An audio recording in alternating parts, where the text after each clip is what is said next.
Hello everyone! This video is to share with you my journey of taking NCLEX RN exam in Israel. Passing the NCLEX RN exam is the first step in applying to work as a registered nurse in the US. There is a new testing center available in Tel Aviv, Israel, and it's very convenient if you are coming from the UAE or other GCC countries. It takes about 3.5 hours to fly from Abu Dhabi to Tel Aviv via Wizzair. This is a pretty affordable airline offering a direct flight from Abu Dhabi to Tel Aviv International Airport, which cost me around 516 Emirati dirhams. However, you should be prepared for a large number of passengers and should come early because the airport in Terminal 1 can sometimes be very crowded. Once you have your authorization to test, you can book your exam in Israel using your Person View account. Israel has visa exemption agreements with many countries. Before going to Israel, be sure to check the entry requirements from the country you are coming from. If you are a resident of the UAE, you can enter Israel visa-free, but be sure to prepare all your important documents including passport, ATT, your Emirates ID, hotel bookings, and other supporting documents. Israel is a small country in the Middle East about the size of the state of New Jersey. The country has a diverse climate with snowy mountains in the north and the hot desert in the south. Jordan, Syria, and Palestinian Authority all border Israel to the east. Lebanon serves as the northern border and Egypt borders in the south. Some people might book their exams on the same day of their flight, but in my personal experience, I would suggest not to. It is very important to prepare well, physically, mentally, emotionally, financially, if you are traveling to Israel and you are traveling alone. There might be some unexpected circumstances once you arrive at the airport since Israel has a very strict border security and protocol. It is important to understand that since Israel has had lots of issues in the past, security is very tight. If you are a tourist, then you will definitely be interviewed before they let you enter. Some of the questions that might be asked include the purpose of your trip, if it's your first time, what you do for a living, who you have come with and how you are related, who packed your bags, and much more. A security check is easy to pass through, but the interview is longer and takes more time. Ben Gurion International Airport is also known as the Tel Aviv Airport. From Ben Gurion Airport train station, you can travel to Tel Aviv, Jerusalem, Modin Herzliya, and most places.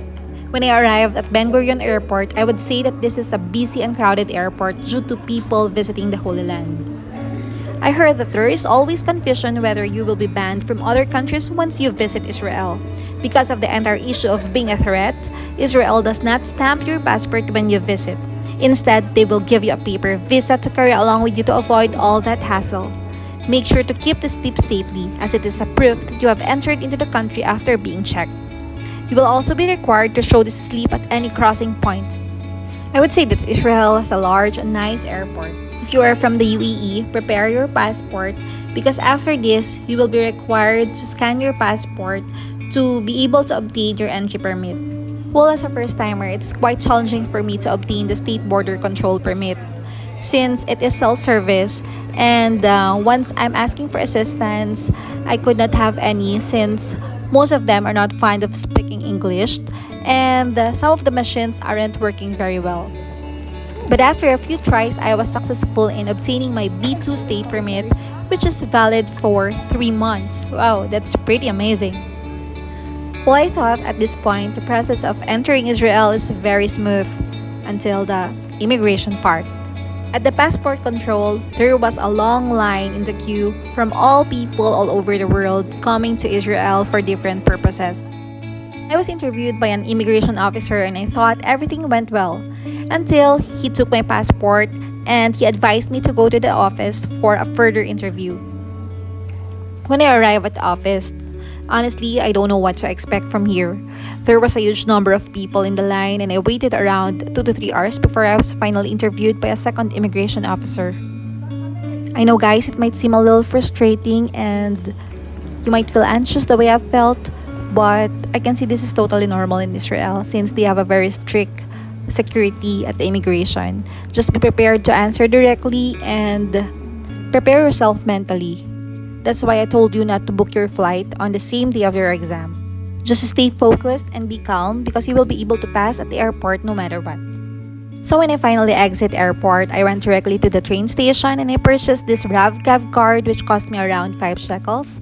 You can load it or recharge it via machine or App Store or Apple Pay, and you can download the RavCav online via App Store or Google Play. Well, actually, I downloaded this application when I was in Jerusalem. And if you're going to other parts of Israel, this would be very helpful since you will be able to see how much is the contents of your card, and you will be able to load it when you don't have any machine available nearby. I can discuss more about this in a separate video. And so these are the train platforms at the airport where I waited for my train going to Tel Aviv. Another useful app is Move It.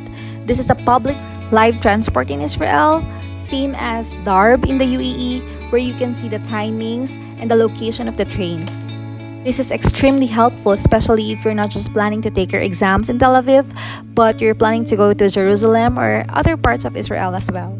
I'll discuss more about this in a separate video. I took the train from the airport to Tel Aviv via platform 2, and it cost me around 9 shekels. I planned my route ahead going directly to Azrieli Mall, which is near to my hotel, and I used Move It in checking the timings of the train.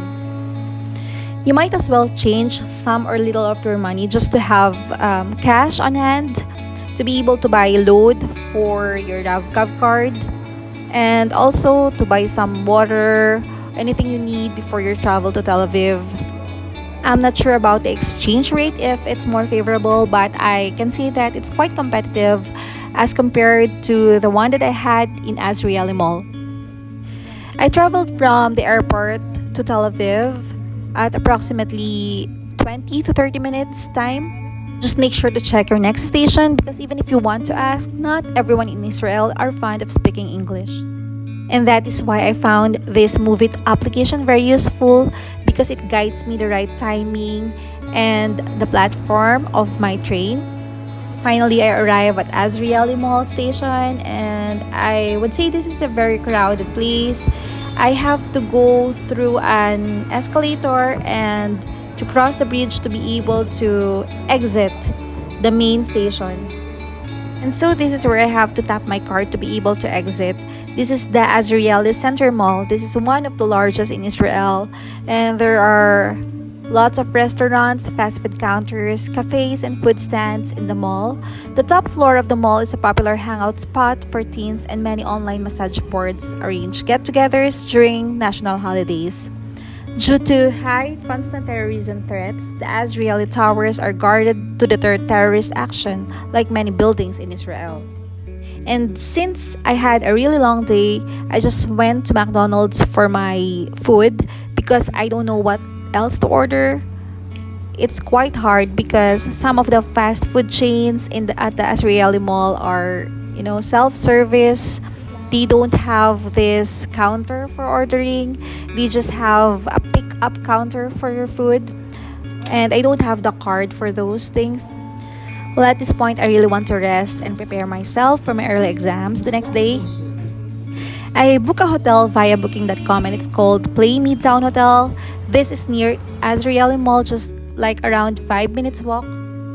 I arrived late at the hotel around 5:30 or almost 6 for my check-in.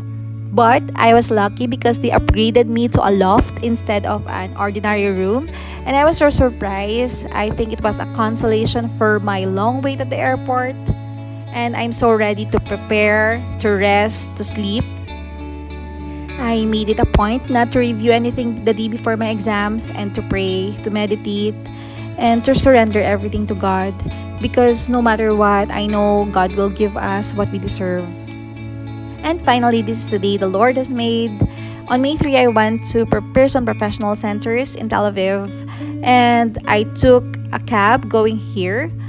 I spent around 65 shekels, which is pretty expensive as compared to UAE. Be sure to have your taxi booked prior or have it negotiated prior to riding the taxi, because some of the taxi drivers, I heard they are changing the amount or the price once you reach your destination. So I had to ask for help from our receptionist at the hotel to book me a cab, and so I paid 65 shekels exactly. Pearson View is actually located at 9th floor of BSR Tower, Building 1 in Ramat Gan, Derek Ben Gurion, Tel Aviv, Israel. At this point, I wasn't able to take any photos or videos anymore because I turned off my phone. I just prayed and focused, and I surrendered everything to the Lord. I would say that the exam is not easy nor it's difficult, but if you prepared well, I know you can ace it. My computer shut off at 85 items after lots of case studies, lots of SATAs, prioritization. I don't have much more of the standalone items. After the exams, it was a huge relief. I took the bus going back to my hotel, and I realized that this is quite cheaper. I spent around 5.5 shekels going to my hotel using the bus, and I used the same RAVCAV card. There are buses all over Tel Aviv, and in this case, I used Google to check for the buses that is passing through Pearson View. I arrived safely at the hotel using the bus, and I think it's worth it than spending another 65 shekels on a cab. After my exam, I just had this delicious lunch. I had the shawarma.